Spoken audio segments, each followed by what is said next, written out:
கர்த்தருடைய பரிசுத்த நாமத்திற்கு ஸ்தோத்திரம். இன்றைய நாளின் தியானத்திற்கென்று தெரிந்து கொள்ளப்பட்ட வேத வசனம் திவ்ய வாசகனாகிய யோவானுக்கு வெளிப்படுத்தின விசேஷம் 12ஆம் அதிகாரம் 11ஆம் வசனம். வெளிப்படுத்தல் 12:11. மரணம் நேரிடுகிறதாய் இருந்தாலும் அதற்கு தப்பும்படி தங்கள் ஜீவனையும் பாராமல் ஆட்டுக்குட்டியின் இரத்தத்தினாலும் தங்கள் சாட்சியின் வசனத்தினாலும் அவனை ஜெயித்தார்கள். And they have conquered him by the blood of the Lamb and by the word of their testimony, for they loved not their lives even unto death. ஆட்டுக்குட்டி சிந்திய இரத்தத்தாலும் தாங்கள் பகிர்ந்த சான்றாலும் அவர்கள் அவனை வென்றார்கள். அவர்கள் தங்கள் உயிர் மீது ஆசை வைக்கவில்லை, இரக்கவும் தயங்கவில்லை. ஆமென். இன்றைய தியான வசனம் ஆவிக்குரிய யுத்தத்தின் உச்சமான வெற்றியின் இரகசியத்தை வெளிப்படுத்துகிறது. சாத்தானை, அதாவது குற்றம் சாட்டுகிறவனை ஜெயிக்கும் வழி ஆயுதங்களாலும் பலத்தாலும் அல்ல, ஆனால் ஆட்டுக்குட்டியின் இரத்தம், சாட்சியின் வசனம், மரணம் வரையிலும் உண்மையாய் நிற்கும் அர்ப்பணிப்பு என்பவற்றினாலேயே என்பதை மிக அழகாக விளக்குகிறது. இது குறித்து சற்று ஆழமாக தியானிப்போம். ஆட்டுக்குட்டியின் இரத்தத்தினால் என்று சொல்லப்பட்டிருப்பதை கவனியுங்கள். ஆட்டுக்குட்டி யார்? ஆட்டுக்குட்டி இயேசு கிறிஸ்து. இதோ உலகத்தின் பாவத்தை சுமந்து தீர்க்கிற தேவ ஆட்டுக்குட்டி என்று யோவான் 1:29 வாசிக்கிறோம். இரத்தத்தின் அர்த்தம் பாவ மன்னிப்பு, குற்ற விமோசனம், சாத்தானின் குற்றச்சாட்டுகளிலிருந்து விடுதலை. சாத்தான் நீ பாவி என்று குற்றம் சாட்டினாலும் இயேசுவின் இரத்தம் நம்மை நீதிமான்கள் ஆக்குகிறது. ஜெயத்தின் அடித்தளம் நாம் செய்த செயல்கள் அல்ல, இயேசு சிலுவையில் செய்த செயலே. தங்கள் சாட்சியின் வசனத்தினால் என்று சொல்லியிருப்பதை கவனியுங்கள். இது நாவினால் அறிவிக்கும் விசுவாசம். சாட்சி என்றால் என்ன? கிறிஸ்து என்னை எப்படி தப்புவித்தார், என் வாழ்க்கையில் அவர் செய்த மாற்றங்கள் என்ன, நான் யாரில் நம்பிக்கை வைத்திருக்கிறேன் என்பதன் வெளிப்பாடுதான் சாட்சி. நீதி உண்டாக இருதயத்திலே விசுவாசிக்கப்படும், ரட்சிப்புண்டாக வாயினாலே அறிக்கை பண்ணப்படும் என்று பவுலடிகளார் கூறுவதை ரோமர் 10:10 வாசிக்கிறோம். தேவன் நம் வாழ்க்கையில் செய்த அற்புதங்களை மற்றவர்களுக்கு அறிவிக்கும் போதுதான் தேவனுடைய நாமம் மகிமைப்படுவதோடு நம்முடைய விசுவாசமும் பலப்படும், ரட்சிப்பும் உறுதியாகும். மௌன விசுவாசம் பலவீனம், அறிக்கையிடப்படும் விசுவாசம் பலம். சாட்சியின் வசனம் சாத்தானின் பொய்களை முறியடிக்கிறது.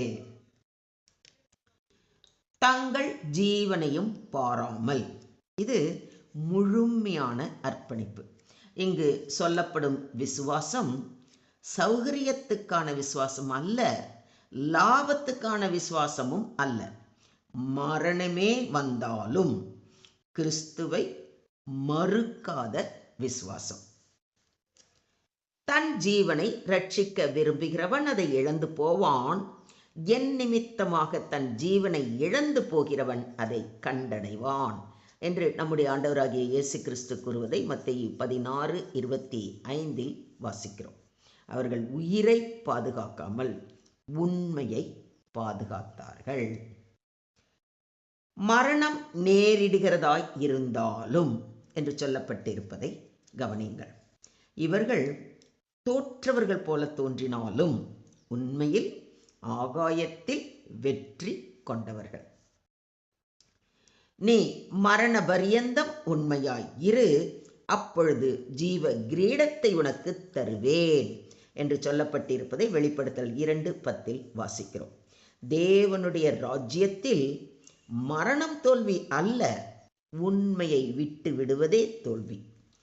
மொத்தத்தில் இன்றைய தியான வசனம் மூலம் நாம் கற்றுக்கொள்ளும் பாடம் ஜெயத்தின் 3 ரகசியங்கள். 1, இரத்தத்தினால் ஜெயம்.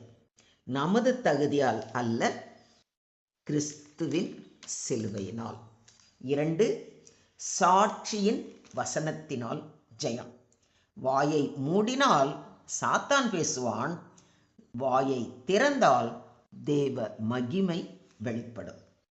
3வது, உயிரையும் பாராமல் ஜெயம். மரணம் வரையிலும் உண்மையாய் நிற்றல் விசுவாசத்தில் உச்சம். ஆட்டுக்குட்டியின் இரத்தம் ஜெயத்தின் அடித்தளம். இதை விசுவாசிக்கிறீங்களா?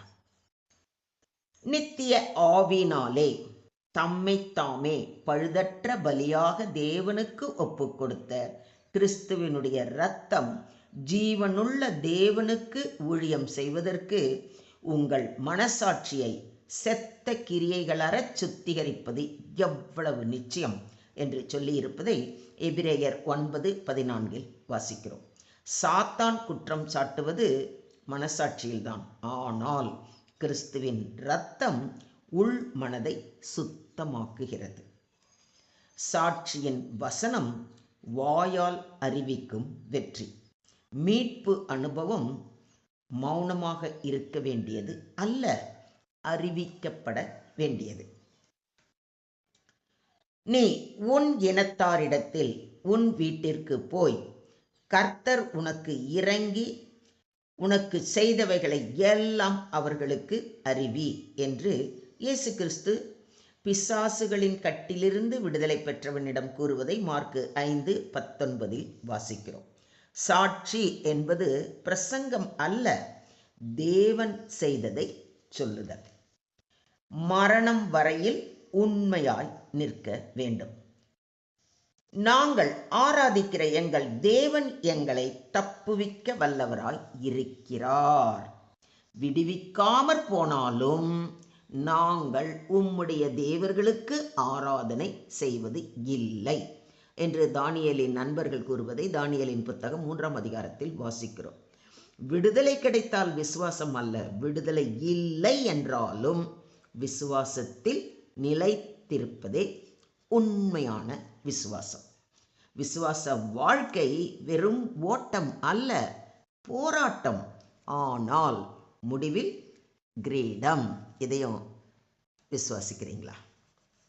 Today's verse teaches us that believers overcome Satan not by strength but by 3 spiritual realities. That is, the blood of the Lamb, the word of their testimony, and their willingness to remain faithful even unto death.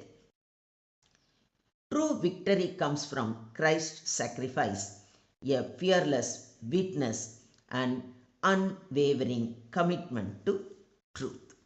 Do you believe this? ஸ்தோத்திரம் ஆண்டவரே, ஸ்தோத்திரம் கர்த்தாவே, ஸ்தோத்திரம் ஸ்தோத்திரம் ஸ்தோத்திரம். எங்களை அதிகமாய் நேசிக்கிற எங்கள் அன்பின் தகப்பனே, உம்மை நன்றியோடு துதிக்கிறோம், ஸ்தோத்தரிக்கிறோம் அப்பா. பரலோக பிதாவே, ஆட்டுக்குட்டியின் இரத்தத்தினால் எங்களை ஜெயம் கொள்ள செய்த கிருபைக்காக கொடான கொடி நன்றிகளை ஏறெடுக்கிறோம். எங்கள் வாயை உம்முடைய சாட்சியால் நிரப்பும். பயம், அச்சம், மரணம் ஏதுவாக இருந்தாலும் உம்மை மறுக்காத விசுவாசத்தை தாரும். இந்த கடைசி நாட்களில் உண்மையாய் நிற்கும் சாட்சிகளாக எங்களை எழுப்பும். சகல துதி, கன, மகிமை யாவையும் ஒருவருக்கே செலுத்துகிறோம். மீட்பர் இயேசுவின் மூலம் ஜெபம் கேளும் எங்கள் ஜீவனுள்ள தகப்பனே. ஆமென்.